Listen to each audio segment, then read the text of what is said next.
आते ही जहां लोगों की मसरूफियात में इजाफा होता है, वहीं साथ साथ रोगनी खानों का रुझान भी बढ़ जाता है। ऐसे में खुद को फिट कैसे रखें, एक्सरसाइज कब करें और कौन कौन सी एक्सरसाइज करें, ट्रेनर से जानते हैं।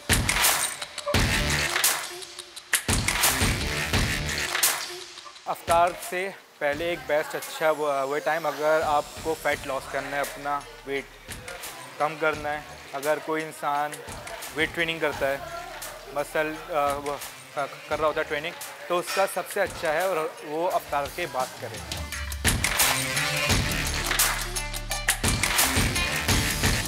ऑयली चीज़ें नहीं खानी चाहिए, आपको हेल्दी खाना चाहिए ताकि आपका सारा डाइजेस्ट हो, क्योंकि ऑलरेडी रमज़ान के अंदर आपके जितने भी ऑर्गन्स हैं सब फ्रेश हो रहे होते हैं, सारे डिटॉक्सिफाई हो रहे होते हैं, तो आपको इनको बचाना होता है, ना कि आप एक अफ्तारी में इतना खा लें कि सहरी तक आपको भूख ही ना लगे। आई थिंक 30 to 40 मिनट्स का एक अच्छा वर्कआउट जिसमें आप थोड़ा सा कार्डियो, थोड़ी बहुत स्ट्रेंथ ट्रेनिंग इंक्लूड करें, तो आप एक अच्छा और हेल्दी लाइफस्टाइल मेंटेन कर सकते हैं ड्यूरिंग रमज़ान।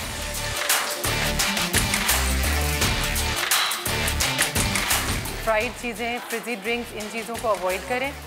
नेचुरल और ऑर्गेनिक चीज़ों के ऊपर जाएं, फ्रूट्स खा लें, फ्रेश फ्रूट्स बहुत अच्छे हैं, वेजिटेबल्स और सैलड्स का इंटेक रखें, थोड़ा सा सोच समझ के खाएं। अफ्तार के टाइम पे यूजुअली हमें बहुत ज़्यादा भूख लग रही होती है, अगर थोड़ा सा हम सोच लें कि हम क्या खा रहे हैं, तो आई थिंक बहुत अच्छी आपकी डाइट हो सकती है।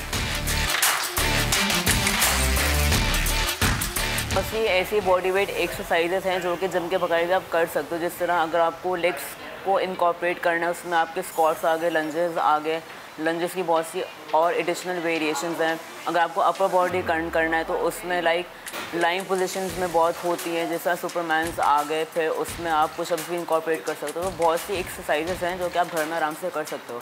रमज़ान में आपको अपना जो हाइड्रेशन लेवल है बहुत अच्छा रखने पड़ते हैं, क्योंकि ऑब्वियसली आप पूरा दिन फास्टिंग पे होते हो, तो रोज़ा तोड़ने के बाद आपका जो पानी का इंटेक है that should be at least 3 to 5 litres, ताकि आपको डिहाइड्रेशन ना हो through out the day. Ramzan में खुद को फिट रखने के लिए अच्छी ग़िज़ा के साथ साथ कम से कम 30 मिनट ट्रेनिंग भी बहुत ज़रूरी है। कैमरामैन सनाउल्लाह डायरी के साथ हुज़ैफा खान, समा, कराची।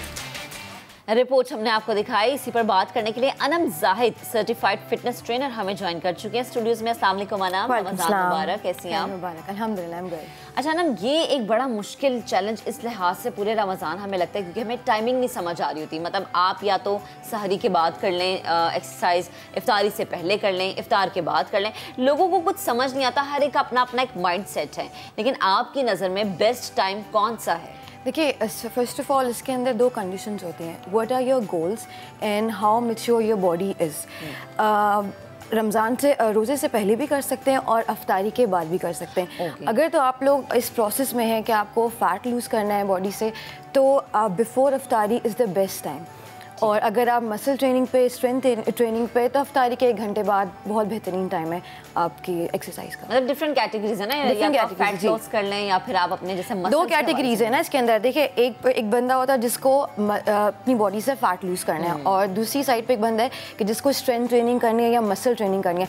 मसल ट्रेनिंग के लिए आपकी बॉडी में इस हद तक एनर्जी होनी चाहिए कि आपने कुछ खाया पिया हो, तो इसके लिए आफ्टर अफ्तारी इज़ द बेस्ट टाइम। ठीक है। अच्छा, अब आपने बात की 2 गोल्स होते हैं लोगों के।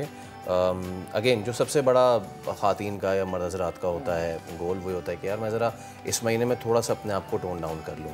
उसके लिए आपने बड़ा टाइम बताया परफेक्ट। अब उस टाइम में क्या किया जाए, क्योंकि जिस तरह गोल्स डिफरेंट हैं उस तरह टाइप ऑफ एक्सरसाइज भी डिफरेंट है। एरोबिक, एनारोबिक करें, या फिर आप मसल ट्रेनिंग करने जाएँ पहले, या फिर आप सिंपल सी वॉक या रनिंग कर लें, क्या सजेस्ट करेंगे? देखिए, सबसे पहले तो मैं आपको एक बात यहाँ पे एक पॉइंट ऐड करना चाहूँगी कि fitness it's not about Ramzan month और it's not about specific days और वीक और month. You need to make it your lifestyle, और आपको हैबिट और लाइफस्टाइल मतलब आपकी एक रूटीन का हिस्सा होना चाहिए। ऐसा होना चाहिए कि इसके बगैर आप रह ही नहीं सकते, क्योंकि ये आपको आपकी बॉडी को चलाने के लिए चीज़ बहुत ज़रूरी है। और जहाँ तक आपका सवाल रहा उसका मैं जवाब दूँ कि देखिए, फिर वही बात हो गई कि आप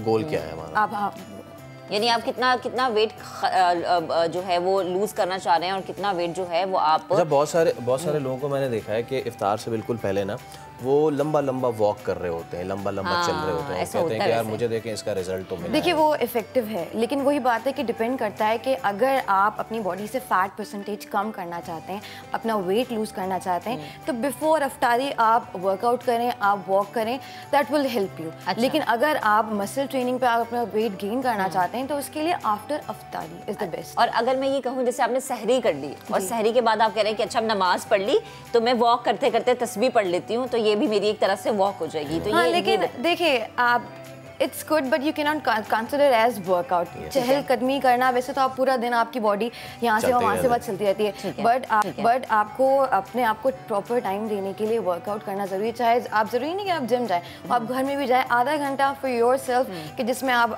HIIT कर रहे हो, आप इसमें कार्डियो कर रहे हो, आप इसमें मसल ट्रेनिंग कर रहे हो, एक कंप्लीट आपके पास एक पैकेज होना मतलब आप एक एक्सरसाइज से कॉम्बो बना लेना कि आप 10 मिनट्स या 5 मिनट्स आपने किसी चीज को दिया। अच्छा बना, मुझे बताएं, क्योंकि अब मेरा ये सवाल इसलिए रहता है क्योंकि जब दस्तरखान सजता है ना तो मुझसे तो कंट्रोल नहीं होता। मैं पकोड़े चिप्स समोसे जो भी हो ना, कोई भी फ्राइड आइटम हो, हाथ रुकता नहीं है भैया, उस पर फौरन चला जाता है।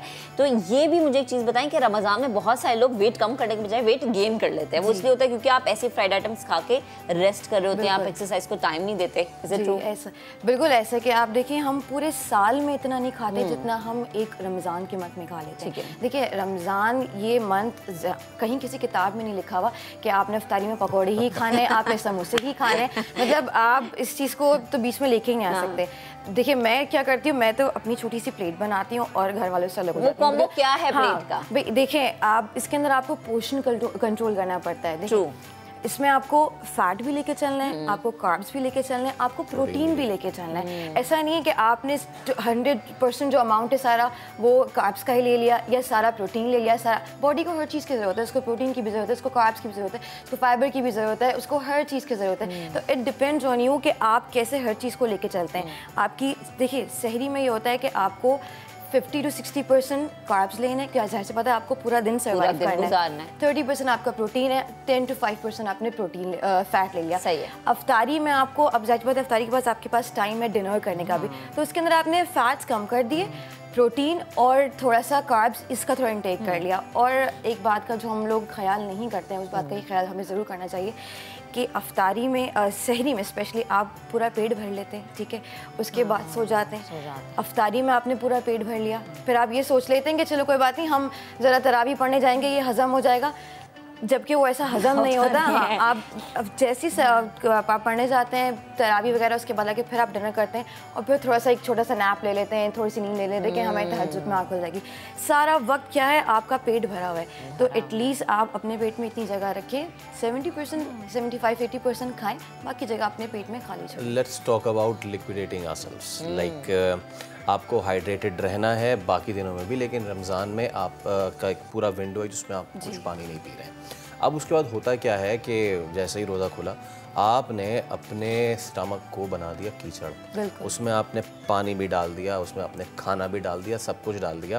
तो मैं चाहूँगा इस पे आप लाजमी, क्योंकि हमारी बॉडी 70% पानी से बनी हुई है, हम कैसे अपने आप को और पानी की वो मिकदार हम कैसे पूरी करें कि वो हमारे ऊपर इतना हैवी भी ना हो और हम जो है वो खाली भी नहीं रहे। देखिए ये तो एक बेसिक मसला है यहाँ पे। आप सबसे पहले तो आपके दस्तरखान पे पकौड़े फ्राइड आइटम सारे के सारे होते हैं। सही है। अच्छा ये खाने से क्या होता है, आपकी प्यास बढ़ जाती है। बजाय इसके कि आप इस चीज़ पे कंट्रोल कर सकें, आपने क्या किया, आपने खट पानी पी लिया, शरबत पी लिया, दस्तरखान पे वो दूध वाला शरबत भी है, टैंग भी है, कोल्ड ड्रिंक भी पी के उसके बाद आपने पकौड़े खा लिए।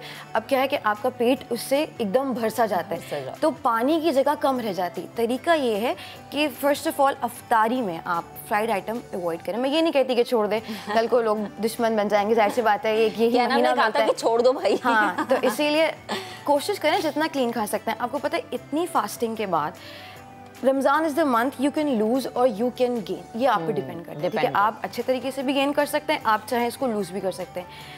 इतनी फास्टिंग के बाद हमारी बॉडी इतनी भूखी होती है अंदर से कि हम जो भी चीज़ उसके अंदर डालते हैं वो जल्दी से एब्जॉर्ब कर लेती है। तो it's all up to you कि आप उसको फ्राइड दें या आप उसको क्लीन दें। कोशिश ये करें कि अगर जाहिर सी बात है रोज़ा है, गर्मी भी इतनी ज़्यादा है, आप फ्रूट ले सकते हैं, आप वाटरमेलन ले सकते हैं, आप मेलन ले सकते हैं, वो भी एज अ वाटर काम करे ना आपकी बॉडी के अंदर, बजाय इसके कि आप वो मशरूबात लें और वो टैंग और कोल्ड ड्रिंक वगैरह लेके इससे अपना पेट भी ख़राब करें और जो आपको जो नेचुरल जो प्रोसेस वाटर इनटेक का वो भी खत्म हो जाए। सही है, ठीक है आनम, बेहद शुक्रिया हमारे साथ मौजूद थी, गुफ्तगू करी थी। सो जितने भी लोग देख रहे हैं सब चीज़ें खाएं लेकिन एतदाल में रह के खाएं, क्योंकि फैसल एतदाल में रह के खाना और काम करना बहुत ज़रूरी है।